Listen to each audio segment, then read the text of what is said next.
Assalamualaikum warahmatullahi wabarakatuh. Bismillahirrahmanirrahim.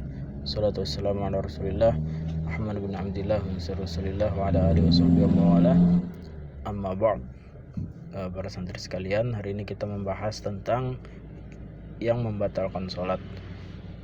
Jadi yang pertama itu adalah berbicara dengan sengaja. Ya, berbicara dengan sengaja walaupun dua huruf. Nah, misalnya ya atau iih misalnya, nggih, sama itu membatalkan sholat. Kemudian tertawa. Nah, maka tertawa itu membatalkan. Kenapa? Karena menimbulkan suara. Nah, berbeda kalau misalnya tersenyum.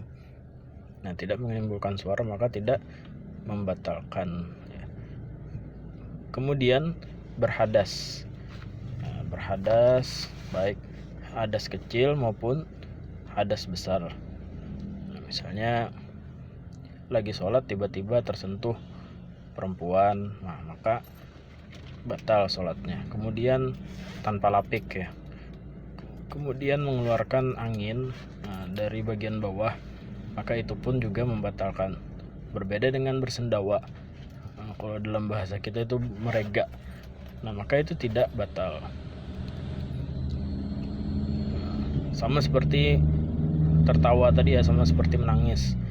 Kalau misalnya menangis itu terisak-isak maka batal sholatnya.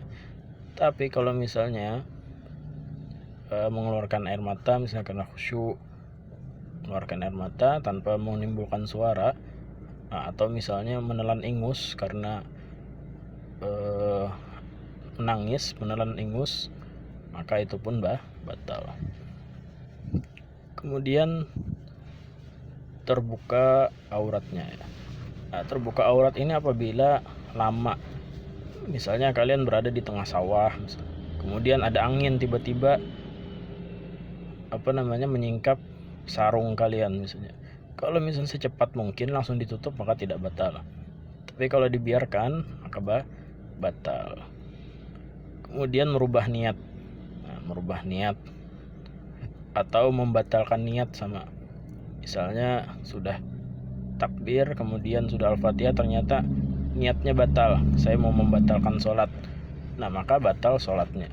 Sama seperti misalnya ada teman mau datang ke rumah. Nanti kalau misalnya teman saya datang, maka saya akan batalkan sholat saya. Nah, itu namanya menggantungkan niat. Menggantungkan niat itu pun batal. Sebelum temannya datang dia sudah batal.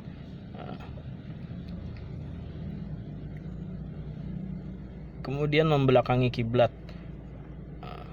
Sembahyang misalnya tapi sambil main-main, maka terbelakangi kiblat sama dia, maka akan batal sholatnya.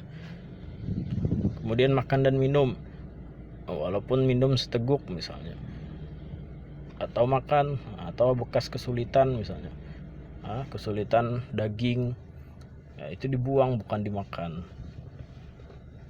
Kemudian murtad. Murtad ini tadi sama seperti merubah niat. Misalnya nanti kalau sudah sujud saya murtad misalnya, maka itu belum lagi sujud dia sudah murtad. Atau misalnya